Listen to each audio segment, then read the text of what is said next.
안녕하십니까. 저는 전남대학교에서 사회복지학을 강의하고 있는 황정아입니다.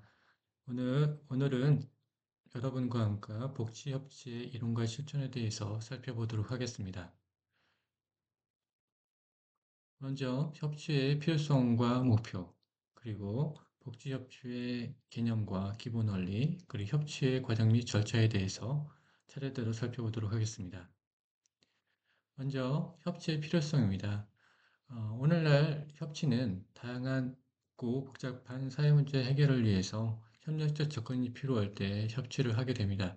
가령 예를 든다면 여러 가지 문제 유형인데 첫 번째, 기존의 문제였고 갈수록 더 심각해지는 문제들이 있습니다.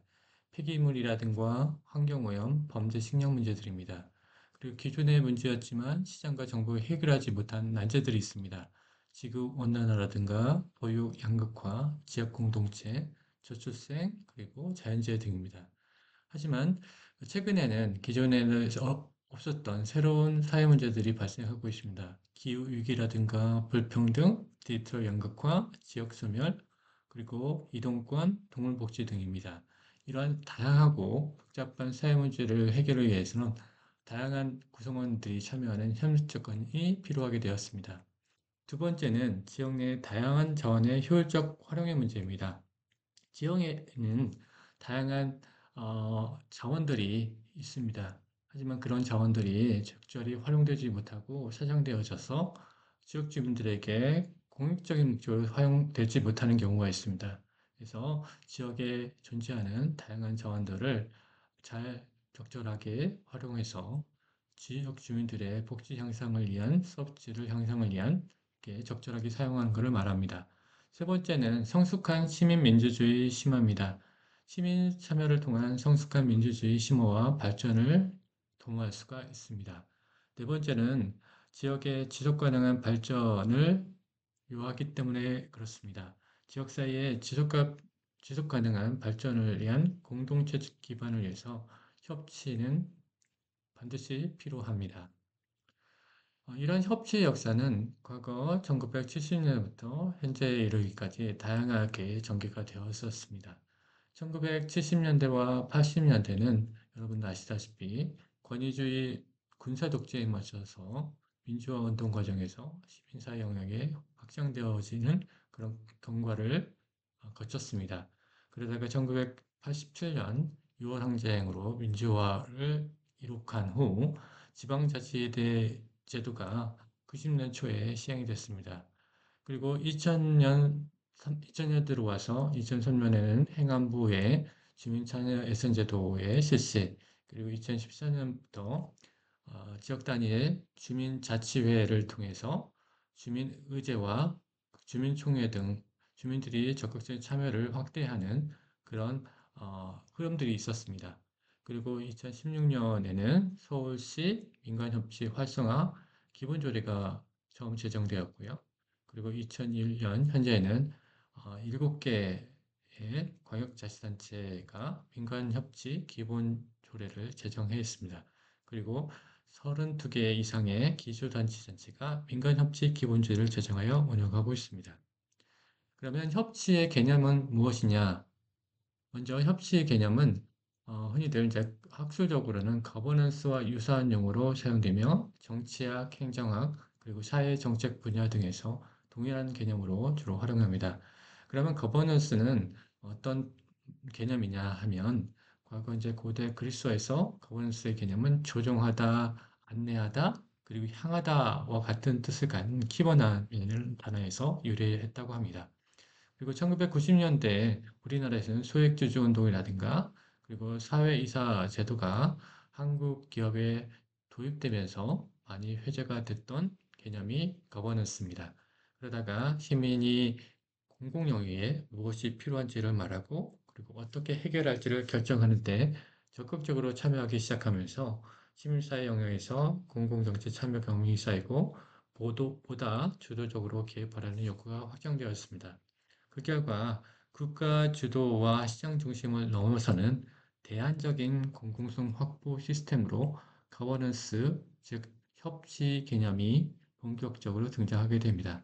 그래서 정리하면 협치란 특정한 행위자만으로 달성할 수 없는 문제를 해결하거나 공공의 목적을 수행하기에 다양한 이해 당사자들이 공동으로 참여하여 가치와 의미와 자원을 협상하는 하나의 과정으로 개념 정의할 수가 있습니다.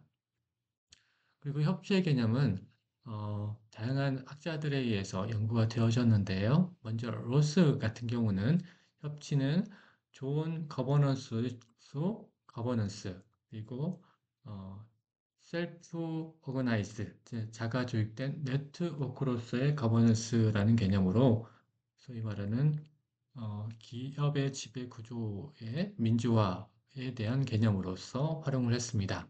그리고 힐과 휴 같은 경우는 1970년대는 계획경제 시대와 1980년대 시장경제, 그리고 90년대 이후에는 민주적 정부의 거버넌스 개념으로 이야기를 했습니다. 그래서 어, 정부와 또는 시장과 같은 그런 조정 메커니즘이 아니라 제3의 조정 메커니즘으로서 거버넌스 개념을 활용했고 어, 다차원적인 정부 행위의 특징을 구어짓는 개념으로 활용되어졌습니다. 그리고 마지막으로 업스본 같은 경우는 좋은 거버넌스 개념을 이야기하면서 국제적으로 공표된 표준화된 사회, 정치, 행정, 거버넌스 모델로 거버넌스, 즉 협치의 개념을 설명하고 있습니다. 그러면 협치의 좀 더 진보된 개념으로, 구체적인 개념으로 민간 협치의 개념에 대해서 이야기해 보도록 하겠습니다. 먼저 새로운 문제들을 해결할 수 있는 협력적 거버넌스입니다. 민간 협치, 즉 협력적 거버넌스는 새로운 사회 문제를 해결하기에 등장을 했습니다. 그리고 새로운 사회 문제들이 너무나도 그 내용이 복잡하고 다양해지면서 다양한 민간 주민과 협력해야만 가능하게 되었습니다. 특히 주민의 일상생활과 밀접한 지역 단위에서의 협력적 거버넌스가 이루어질 때 그 가치는 더욱 빛을 발휘할 수 있다고 합니다. 그래서 과거에는 어, 일반적인 정부 단위 협력적 거버넌스였는데 현재는 지역 기반의 협력적 거버넌스를 주장하고 있습니다. 그래서 지역 기반의 협력적 거버넌스는 지역 공동체의 행위 주체자들이 참여와 협력을 통해 지역 공동의 문제를 해결해 나가는 거버넌스를 말합니다. 그리고 두 번째는 민간 협치를 이루는 세 가지의 주요 구성 요소들이 있습니다. 첫 번째는 정부나 지자체 등 공공 부분이 있고요. 그리고 영리를 추구하는 민간 부분이 있습니다. 그리고 비영리를 추구하는 시민 사회 영역을 포함한 제3 부분, 즉 흔히들 이제 제3섹터라고 하는데 이런 세 가지의 구성 요소가 있고 이 세 가지의 구성 요소는 모두 사회 문제 해결을 위해서 협치를 한다고 합니다. 그리고 공공부문과 제3부분이라고 하는 데는 공공의 이익을 목적으로 협치를 시도하고 있습니다. 그리고 협치의 개념과 기본 원칙에 대해서 살펴보도록 하겠습니다. 복지협치는 일반적으로 크게 세 가지의 기본 원칙을 기반으로 하고 있습니다. 첫 번째는 자발성을 기본으로 하고 있습니다. 즉, 참여 주체들의 자발성과 그리고 참여 주체들 간의 수평적 협력 관계가 필요합니다. 두 번째는 공동의 가치 인식이 필요합니다. 그래서 협치하는 그 과정에서 참여 주체들 간의 공동된 가치 인식이 필요하다라는 거고, 세 번째는 상호 신뢰입니다. 즉, 협치에 참여하는 구성 주체들 간의 상호 신뢰를 바탕으로 해서 협력을 한다는 그런 개념이라고 보시면 될 것 같습니다. 그리고 구체적인 복지협치의 개념으로는 광주 복지협치 기본주의 제2조에 우리가 2조에서 확인해 볼 수가 있는데요. 시민과 광주광역시 그리고 광주광역시 의회가 사회복지 분야의 정책, 예산, 조례 제정 및 개정 및 제도 개선, 그리고 복지 혁신 및 실천 방안들을 입안하고 시행하고 평가하는 과정에서 의견을 공유하거나 협의하는 등 공동의 사안으로 결정하고 추진하는 방식과 체계로서 복지 협치를 정의하고 있습니다. 그러면 복지협치의 기본적인 방향에 대해서 설명하도록 하겠습니다. 첫 번째는 협치는 행정혁신을 요청한다. 협치라는 것은 공공의 행정의 혁신, 즉 자기 살을 도려내는 혁신적인 노력이 없이는 이루어질 수 없다라는 방향입니다. 두 번째는 시민의 창의적 공공성을 요청한다는 겁니다. 시민의 가지고 있는 그 지역에서 살고 있는 시민들이 가지고 있는 문제의식에서 그리고 시민들의 독창적인 창의적 문제 해결 방법을 통해서 이런 공공성을 해결할 수 있다라고 보는 입장입니다. 세 번째는 민관을 연결해 새로운 방법론을 요청한다라는 겁니다. 공공 일방의 방식도 아니고 시민사회 일방의 방식도 아니고 시민사회와 공공과의 파트너십 관계를 통해서 서로 협력과 그리고 공동된 어떤 사업 추구 노력들이 이루어질 때 그 성과가 이루어질 수 있다라는 겁니다. 그리고 네 번째, 주된 운영 원칙은 공개성과 평등성, 민주성, 책임성을 기반하고 있다고 합니다. 즉, 모든 협치의 내용은 대중에게 공개되어져야 하고, 그리고 협치에 참여하는 구성 주체들 간에는 평등성의 원칙에 기반을 해야 하고, 모든 협치의 과정 및 절차는 민주성을 담보해야 하고, 그리고 협치를 통해서 도출된 결과와 그리고 시행, 그리고 그 성과들에 대한 공적 책임성을 담보해야 한다는 것입니다. 그러면 구체적으로 광주복지협치의 역사적 뿌리에 대해서 간략하게 살펴보도록 하겠습니다. 광주복지협치의 첫 출발은 100여 년 전 남구 양림동에 기반을 둔 시작된 근대 교육운동과 복지실천운동에서 찾아볼 수가 있습니다. 그리고 한국전쟁 이후에 발생했던 전쟁 고아에 대한 마을 모두의 돌봄, 즉 마을 공동체 돌봄에서도 일부 찾아볼 수가 있고요.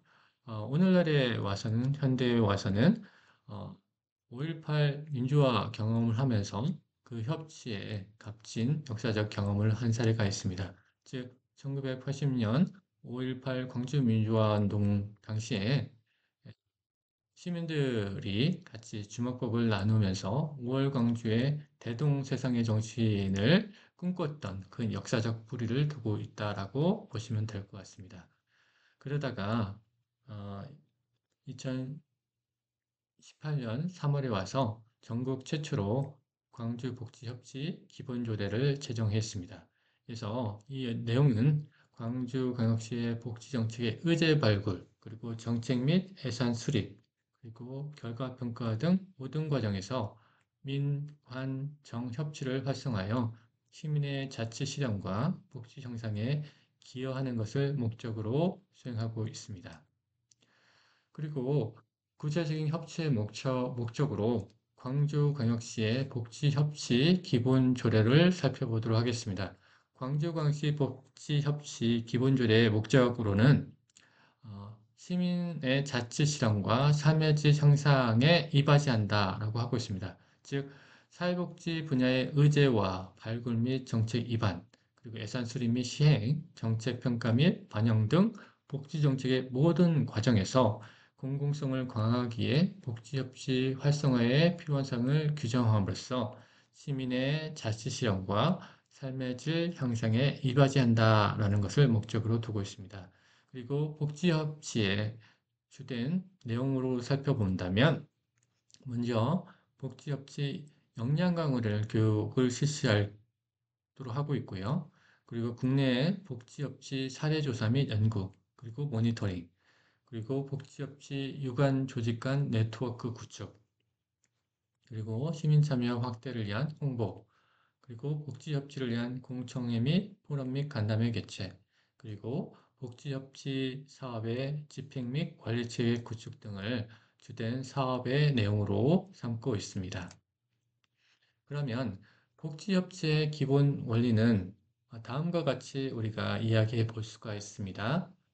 포용성, 투명성, 책임성, 협력성, 그리고 효율성, 그리고 공유된 목표, 지속 가능성, 문제 해결, 지향성, 그리고 신뢰 구축 등입니다.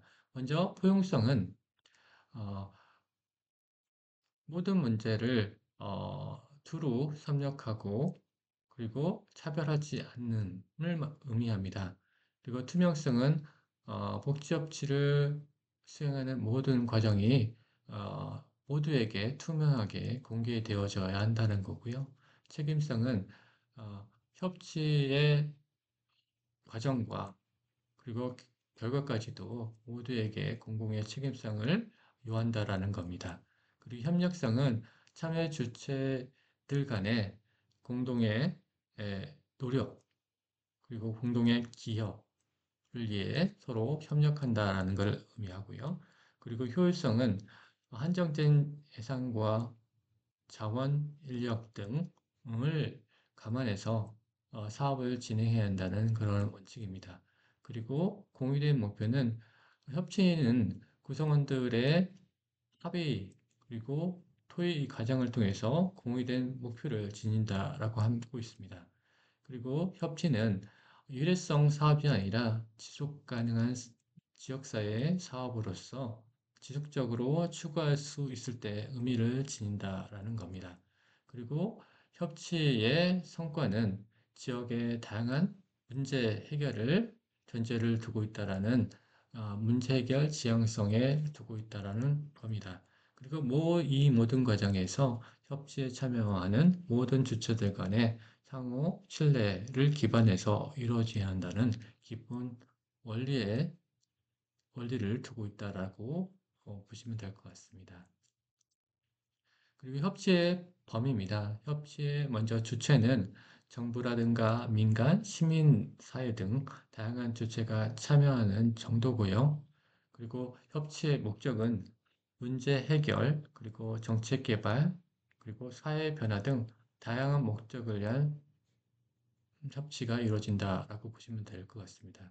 그리고 협치의 그 분야 또는 영역이라고 하면 정치 영역뿐만 아니라 경제, 사회, 문화 등 다양한 영역에서 나타난다고 보시면 될 것 같고요. 협치의 수준 또는 규모는 우리가 보통은 지역 단위에서 협치가 이루어지지만 국가 차원에서 또는 국제기구라든가 국제 국가 간에서도 협치가 이루어질 수 있다라고 합니다. 그리고 협치의 방식은 서로 참여 주체 간의 어떤 협의라든가 협상, 그리고 공동된 사업, 공동으로 추진하는 사업 등을 통해서 협치가 이루어질 수 있다라고 보시면 될 것 같습니다.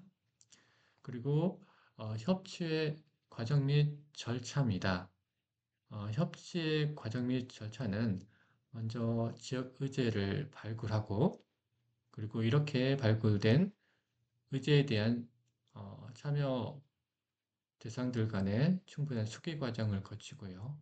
그렇게 수기 과정을 거쳐서 최종 의제를 선정하고 선정된 의제들 간의 우선순위를 결정하고 그리고 이렇게 우선순위가 결정된 최종 의제에 대해서 구체적인 실행 계획 및 실행 전략들을 수립합니다.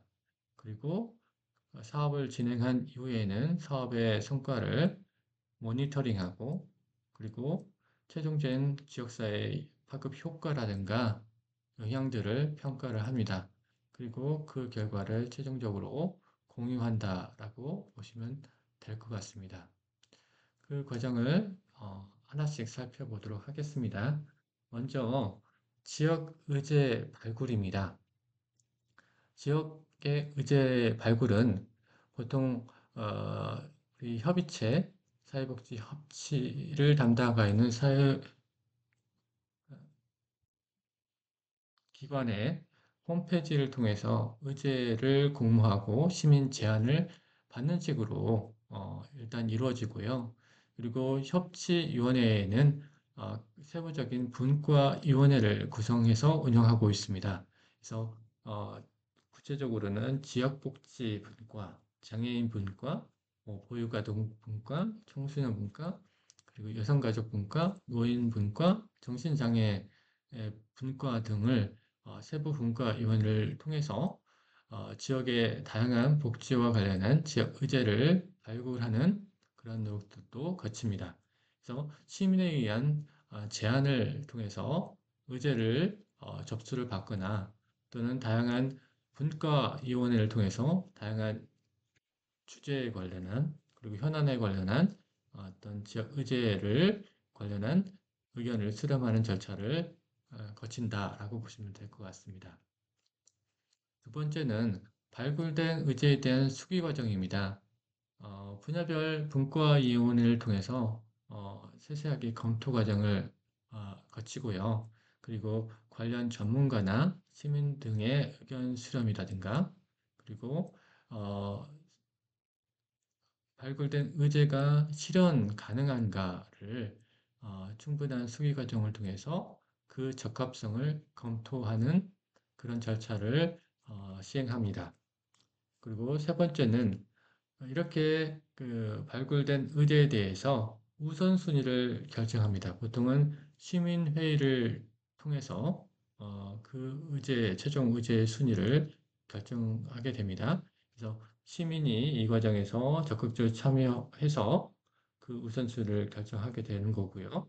그리고 결정 과정을 지역 사이에 어, 투명하게 공유하고 그리고 그렇게 공유된 사업을 예산을 반영해서 실행하는 그런 과정을 거치게 됩니다. 그리고 네 번째, 의제에 대한 세부적인 계획을 수립합니다. 즉, 계획이라는 것은 목표를 수립하고 그 목표에는 이 의제를 통해서 최종적으로 달성하고자 하는 성과, 그리고 그 성과를 달성하기 위해서 구체적인 사업의 전략이라든가 또는 동원되는 다양한 인력이라든가 예산이라든가 구체적인 절차들에 대해서 상의하게 됩니다. 그래서 목표 달성을 위한 단계별 목표 설정 및 실행을 한 계획을 수립하고요. 그 과정에서 각자 분담해야 할 역할 분담이라든가 그리고 일정 그리고 소요되는 예산 등 구체적인 실행 계획을 수립하게 됩니다. 그리고 다섯 번째, 이렇게 선정된 의제는 실제로 사업으로 집행 또는 실행하게 됩니다. 이 단계에서는 구체적인 실행 단계별 일정 계획을 수립하고요. 그리고 담당자를 지정하고 그리고 소요되는 예산 및 자원을 확보하는 노력을 거칩니다. 그리고 다양한 협력 주체별 효율적인 협업 체계를 구축하고요. 즉, 참여하는 사업 수행 과정에 참여하는 구성 요소들 간에 어, 충분한 협업 체계를 구축하고요. 그 사업이 시민으로부터 환영을 받을 수 있는 홍보 를 통해서 시민이 관심을 제거하는 노력을 꾸준하게 전개를 해야 합니다. 그리고 여섯 번째, 정책 모니터링 및 평가입니다. 분야별 의제 추진 사항을 검토할 뿐만 아니라 목표 달성도를 분기별로 또는 매 단계별로 꼼꼼하게 모니터링하고 그리고 그 성과를 충분하게 검토한다라는 겁니다. 그리고 만약에 그 모니터링 과정에서 여러 가지 시행착오가 발견이 되면 그 착오에 대해서 환류해 가지고 그리고 다시 계획을 수정하는 그런 것도 시도해 볼 수가 있다라는 거 보시면 될 것 같습니다. 그리고 마지막으로 협치 성과에 대한 공유입니다. 분야별 우수 사례를 발표하고 공유하는 것이 필요합니다. 열심히 사업을 했는데 그 성과가 시민들에게 적절하게 공유가 되지 않는다면 그 사업이 일회성 사업에 그칠 수가 있습니다. 그래서 이 사업의 성과를 충분히 시민 또는 지역 공동체에 충분히 공유함으로써 그 사업이 지속 가능성이라든가 그리고 그 사업의 성공 가능성을 높여 나갈 수가 있습니다. 이상으로 어, 복지협치의 기본적인 개념이라든가 그리고 원리라든가 그리고 그 추진 과정 및 절차에 대해서 간략하게 살펴보았습니다. 감사합니다.